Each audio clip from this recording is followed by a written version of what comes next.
प्रणाम भैया और बहनों, आप सब प्रसन्न होंगे।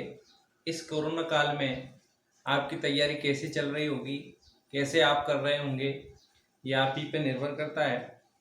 देखिए, इस विषम परिस्थिति में आपको तैयारी करनी है, अध्ययन करना है। मैं आपको ये बता दूं कि कक्षा 10 का जो सिलेबस जो मैंने जारी किया, आप लोगों ने पसंद किया, उसको शेयर और सब्सक्राइब भी किया और दोबारा से उसको देख सकते हैं कि हमारी माध्यमिक शिक्षा बोर्ड द्वारा जो सिलेबस जारी हुआ है, जो पाठ्यक्रम जारी हुआ है, उसमें आपसे किस प्रकार से प्रश्न पूछे जाएंगे, कितने कौन सा टॉपिक कितने अंक का रहेगा, सारा मैंने क्लियर किया है। उसी के संदर्भ में आज हम व्यवहारिक व्याकरण, जो हमारा 10 अंक का जो टॉपिक है व्यवहारिक व्याकरण का, उसका जो पहला टॉपिक है पद भेद, वो आज हम क्लियर करेंगे। तो इसलिए बने रहे चैनल के साथ। चैनल को सब्सक्राइब करें, शेयर करें, लाइक करें और अपने मित्रों तक इस ज्ञान पुंज को पहुंचाते रहें। अब हम हमारे टॉपिक पे आते हैं। ये जो टॉपिक है पद परिचय या पद भेद, ये हमारे 4 अंक का आने वाला है। कितने अंक का आएगा? 4 अंक का। देखिए, 4 अंक किस प्रकार से एग्जामिनर पूछेगा आपसे, तो प्रश्न किस प्रकार से आता है ये आपको आना चाहिए। प्रश्न पूछेगा आपसे कि उक्त वाक्य में, जैसे कि राम विद्यालय जाता है, इसमें एक शब्द उन्होंने रेखांकित कर दिया। इसमें आएगा उक्त रेखांकित शब्द का पद परिचय या पद भेद बताइए। 2 अंक का आपसे पूछेगा। तो देखिए, पद परिचय में आपसे पद आना चाहिए, पद होता क्या है, और उसके बाद उसका परिचय। यदि हम पद जानेंगे तभी परिचय कर पाएंगे। तो पद शब्द का अर्थ है शब्द। देखिए, हमारी जो भाषा है हिंदी, इसमें सबसे छोटी इकाई, यानी कि किसी भी भाषा की सबसे छोटी जो इकाई होती है वो होती है वर्ण। वर्ण भाषा की सबसे छोटी इकाई होती है और वर्णों के मेल से शब्द बनते हैं और शब्दों के मेल से वाक्य बनते हैं। परिभाषा के रूप में देखें तो बताया जाता है कि 2 या 2 से अधिक वर्णों के सार्थक मेल को शब्द कहते हैं। 2 या 2 से अधिक वर्णों के सार्थक मेल को शब्द कहते हैं। जैसे देख लीजिए, आप कोई भी शब्द, कोई भी वर्ण ले लो आप, के, में, ले, कमल। ये कमल एक क्रमबद्ध के रूप में आया तो ये हो गया कमल, यानी कि सरोज, यानी सरोज का पर्यायवाची कमल है। यदि इसी को हम ऐसे लिखते हैं ले, के, में, लकम, तो ये शब्द नहीं है। ये शब्द नहीं। क्यों नहीं है? क्योंकि इसमें सार्थकता नहीं है।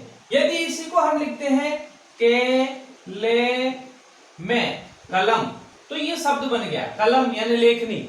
ये कमल, यानी कि एक पुष्प का नाम हो गया। तो इस प्रकार से यदि शब्दों की सार्थकता है, वर्णों की सार्थकता है, उसको मेल करते हैं और उसके बाद में यदि उसे कोई सार्थक या ऑथेंटिक अर्थ निकलता है तो वो शब्द हो जाता है।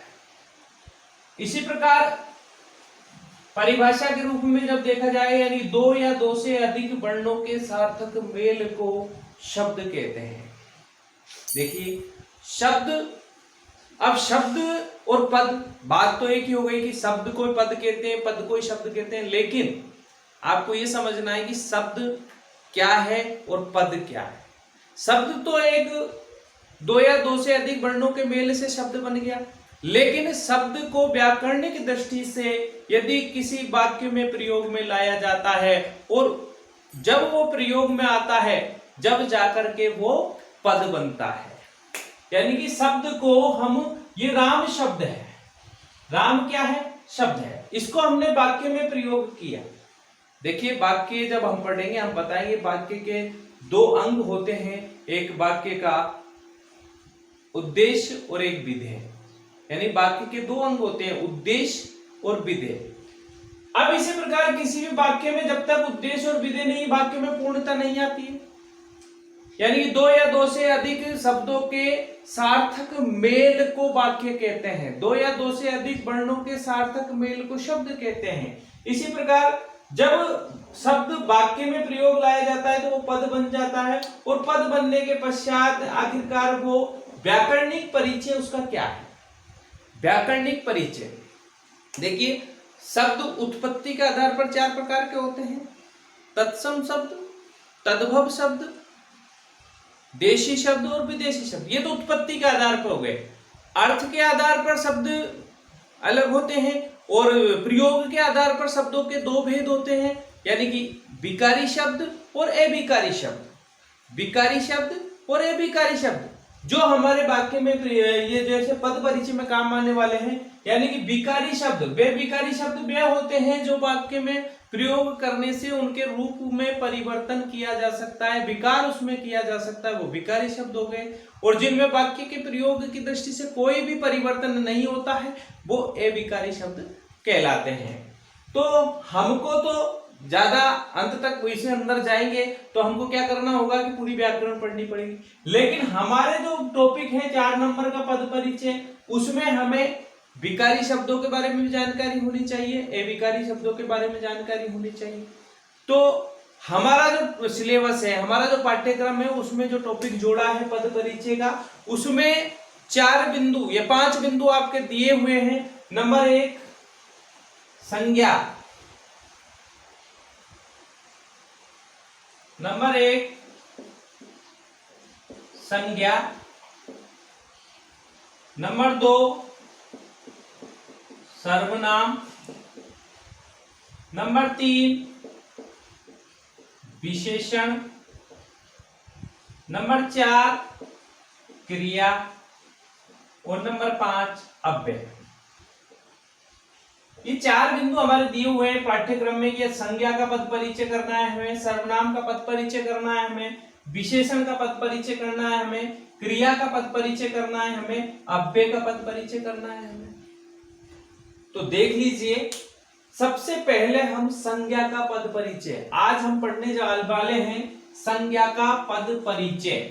क्या पढ़ रहे हैं? संज्ञा का पद परिचय। देखिए, संज्ञा का पद परिचय, संज्ञा शब्द का पद परिचय। संज्ञा शब्द के पद परिचय में, संज्ञा शब्द के पद भेद में हमें क्या क्या चीजें ज्ञात करनी होती है?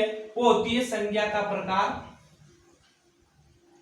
संज्ञा का लिंग व वचन, शब्द का कारक और शब्द की क्रिया के साथ संबंध। 4 चीजें हमसे आनी चाहिए। देखिए, यदि एक ही प्रश्न पूछता है, वो राम विद्यालय जाता है और एक शब्द दे दिया उसने और रेखांकित कर दिया, उस रेखांकित शब्द का पद परिचय दीजिए, रेखांकित शब्द का पद परिचय दीजिए, तो आपसे 4 अंक की 4 चीजें पूछेगा। यदि मान लो 2 दिया है, 2 शब्द दे देते, 2 वाक्य दे दिए, या फिर एक ही शब्द में से दो पद उन्होंने रेखांकित कर दिए, तो 2-2 नंबर के आपसे पूछ सकता है। जिस प्रकार से पूछे उसी प्रकार से उत्तर आपको इसी प्रकार से देना है। यानी कि अब आप इस संज्ञा का पद परिचय पढ़ रहे हैं, इसी प्रकार सर्वनाम का पद परिचय पढ़ेंगे, विशेषण का पद परिचय पढ़ेंगे, क्रिया का पद परिचय पढ़ेंगे, अव्यय का पद परिचय पढ़ेंगे। लेकिन इनसे पहले कि इनका ज्ञान हमको होना चाहिए। संज्ञा क्या है, सर्वनाम क्या है, विशेषण क्या है, क्रिया क्या है, अव्यय क्या है। तो संज्ञा देखिए, आपने कक्षा 3 से संज्ञा पढ़ते हुए आया, कक्षा 3 में आपने संज्ञा पढ़ी, कक्षा 4 में पढ़ी और 5 में पढ़ी, और अब तक आप पढ़ते हुए आ रहे हो। संज्ञा एक सामान्य सी चीज है, लेकिन मैं आपको बता दूं, संज्ञा अब तक आपने केवल जो प्रश्न 9वीं क्लास तक या 8वीं क्लास तक आपने पढ़े कि संज्ञा किसे कहते हैं, संज्ञा के कितने भेद होते हैं, गुरुजी ने बताया, आपने पढ़ लिया। गुरुजी ने बताया संज्ञा किसे कहते हैं, किसी व्यक्ति, वस्तु, स्थान आदि के नाम को संज्ञा कहते हैं, बोध कराने वाले शब्दों को संज्ञा कहते हैं। ये 3 प्रकार की होती है, व्यक्तिवाचक, जातिवाचक, भाववाचक। लेकिन अब जो संज्ञा आने वाली है वो ये आएगी कि आपको वाक्य दिया जाएगा, वाक्य में आपको ढूंढना है आखिरकार ये शब्द क्या है, संज्ञा है, सर्वनाम है, विशेषण है, क्रिया है या अव्यय है। यह आपको जानकारी प्राप्त करनी है, आपको पहचान करनी है। आपको अब तक तो केवल परिभाषाएं बताई गई, परिभाषाओं के आधार पर उत्तर दिए गए, यानी कि आपको परिभाषा ये बताई गई आप संज्ञा किसे कहते हैं, सर्वनाम किसे कहते हैं, इसके कितने भेद होते हैं, इसको उदाहरण सहित स्पष्ट कीजिए। ऐसे प्रश्न भाई आज तक आप पढ़ते हुए आए, लेकिन अब आपका जो स्टैंडर्ड, आपका जो उत्तर देने का जो तरीका है वो बदल गया है, आपके प्रश्नों का तरीका बदल गया है। अब आपसे प्रश्न आएंगे कि आपके ज्ञान पे आधारित। अब तक आपके बोध पे आधारित आते थे, आप तक याद आते थे कि आपके प्रश्न की भाई संज्ञा किसे कहते हैं, आपने उसको उत्तर दे दिया। अब प्रश्न आएंगे आपके कि भाई आपको पहचान करनी है आखिरकार ये राम है क्या, संज्ञा है, सर्वनाम है, या क्रिया है, या विशेषण है, ये क्या है। और जब आप इसको जानोगे जब तो जाके इसके प्रकार के बारे में चर्चा कर पाओगे, इसके लिंग के बारे में चर्चा कर पाओगे, इसके कारक के बारे में चर्चा कर पाओगे। जब इसको जानते हो, इसको जो राम शब्द का पद परिचय करना, शुरुआत में आपने लिख दिया कि ये सर्वनाम है और सर्वनाम के प्रकार बता दिए, तो कैसे कर पाओगे। इसलिए आप सबसे पहले इस टॉपिक को पढ़ने से पहले मैं बता दूं आपको, यानी कि आपको सभी चीजें पढ़नी है, साथ के साथ संज्ञा भी पढ़नी है, लिंग व वचन भी पढ़ने हैं, और कारक भी पढ़ने हैं, और आपको क्रिया भी पढ़नी है। यानी कि आपको सभी चीजें पढ़ेंगे जब जाकर हम इसका परिचय कर पाएंगे। ये नहीं कि डायरेक्ट आप पद परिचय पढ़ रहे हो। मैं आपको इस वीडियो के माध्यम से बताना चाह रहा हूं, संज्ञा शब्द का पद परिचय करते समय आपको कैसे उत्तर देना है। जैसे ये वाक्य आ गया, राम विद्यालय जाता है, रेखांकित पद का पद परिचय कीजिए। तो राम क्या है, राम है संज्ञा, तो राम क्या है, संज्ञा है। तो संज्ञा का प्रकार कौन सा है, तो सबसे पहले राम व्यक्तिवाचक संज्ञा। दूसरा जो टॉपिक है, प्रकार हो गया व्यक्तिवाचक संज्ञा। दूसरा उत्तर हमें देना है संज्ञा का लिंग व वचन। देखिए अब राम क्या है, लड़का है, लड़की है, पुल्लिंग है या स्त्रीलिंग है। तो सबसे पहले पुल्लिंग है तो पुल्लिंग, फिर आप इसको वचन यानी कि वाक्य में प्रयोग है, राम शब्द में कौन सा वचन है, एक वचन है या बहुवचन है, तो ये वचन हो गया एक वचन। तीन चीजें क्लियर हो चुकी है, व्यक्तिवाचक संज्ञा, पुल्लिंग, एक वचन। अब आता है कारक। अब देखिए वाक्य में कारक भी है। अब कारक भी आपके 8 प्रकार के होते हैं, कारक पढ़ाएंगे जब आपको क्लियर करवाएंगे। देखिए अब राम जो क्रिया को जो संपन्न करता है वो व्यक्ति क्या होता है, कर्ता होता है। तो कौन सा कारक हो गया, कर्ता कारक। कौन सा कारक हो गया, कर्ता कारक। अब अगला टॉपिक अपना बच रहा है शब्द का क्रिया के साथ संबंध। शब्द का क्रिया के साथ क्या संबंध है, यानी कि ये जाना क्रिया का क्या है, कर्ता। ये शब्द और ये एक दूसरे से मिले जुले हैं। जाना क्रिया का कर्ता, कर्ता लिख सकते हो, और उद्देश्य भी आप लिख सकते हो। उद्देश्य कर्ता होता है, यानी कि इसमें 2 अंग हैं, ये कर्ता वाक्य का उद्देश्य होता है और ये इसका विधेय होता है। यानी कि वाक्य के 2 अंग होते हैं, उद्देश्य और विधेय। उद्देश्य कर्ता को कहते हैं, जिसके बारे में कहा जाए उद्देश्य कहलाता है, जिसके बारे में जो कहा जाए विधेय कहलाता है। जिसके बारे में कहा जाए उद्देश्य कहलाता है, जिसके बारे में जो कहा जाए विधेय कहलाता है। तो ये प्रश्न हमारा क्लियर हो गया, यानी कि उत्तर देना है हमें। अब इसमें एग्जामिनर आपको 4 में से 4 अंक देने वाला है, हमें 4 में से 4 अंक मिलने वाले हैं। लेकिन हमारे पास हमको ज्ञान क्या होना चाहिए, संज्ञा भी होना चाहिए, लिंग में वचन भी होना चाहिए, शब्द का कारक के साथ कौन सा कारक है वो भी आपसे आना चाहिए, और शब्द में क्रिया के साथ क्या संबंध है वो भी आना चाहिए। अब आप अपने टॉपिक पे आ जाइए कि संज्ञा पद परिचय आप समझ गए, लेकिन आप संज्ञा के बारे में नहीं जान रहे। मैं आपको संज्ञा ज्यादा समय नहीं लूंगा, 5 मिनट में इसको हम संज्ञा को क्लियर करेंगे। देख लीजिए संज्ञा क्या होती है, शुरू से पढ़ते हुए आए हो आप, पढ़ रहे हो संज्ञा। संज्ञा किसे कहते हैं समझ लीजिए। संज्ञा, ये मैंने 2 चीजें लिखी, संज्ञा और नाम। संज्ञा और नाम अब तक आप पढ़ते हुए आए हो, आपसे एग्जामिनर पूछता है कि आपकी संज्ञा क्या है, या आपसे कोई भी शिक्षक पूछता है तो आप जैसे बच्चे हड़बड़ा जाते हैं और डायरेक्ट कहते हैं, कोई तो कहता है मैं जातिवाचक हूँ, कोई कहता है मैं व्यक्तिवाचक हूँ, कोई कहता है मैं भाववाचक हूँ, लेकिन वो बता नहीं पाता है। मैं कह रहा हूं ये क्या है, ये क्या है, ये लेखनी है, पेन है, लेकिन मैं आपसे पूछ लूं कि इसकी संज्ञा क्या है, तो आपका उत्तर निरुत्तर भी आप हो सकते हो, लेकिन वो जो जानते हैं वो बताएंगे ये क्या है। आप कह रहे हो झाड़ा नहीं, डस्टर जिसे कहते हैं झाड़ा नहीं, ये लेखनी है, ये बोर्ड है। तो ये सब चीजें आपको मिल रही है, लेकिन हमारे व्याकरण में ये चीज आ गई संज्ञा और नाम। देखिए परिभाषा आप आज तक पढ़ते हुए आए, लेकिन आज समझ ले, अच्छे से समझे, देखें कि आखिरकार संज्ञा क्या है। संज्ञा का मतलब ही नाम होता है, संज्ञा का शाब्दिक अर्थ ही नाम है। देखिए परिभाषा आपने पढ़ी होगी, दोबारा सुन ले। किसी व्यक्ति, वस्तु, स्थान, भाव आदि के नाम को संज्ञा कहते हैं। किसी व्यक्ति,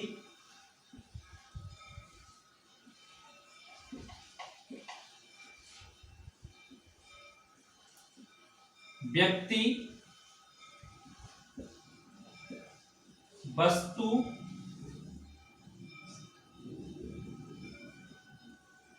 स्थान, भाव, ये चार चीजें आपको नजर आएगी परिभाषा में। व्यक्ति, वस्तु, स्थान, भाव आदि के नाम को क्या कहते हैं, संज्ञा कहते हैं। क्या कहते हैं, संज्ञा कहते हैं।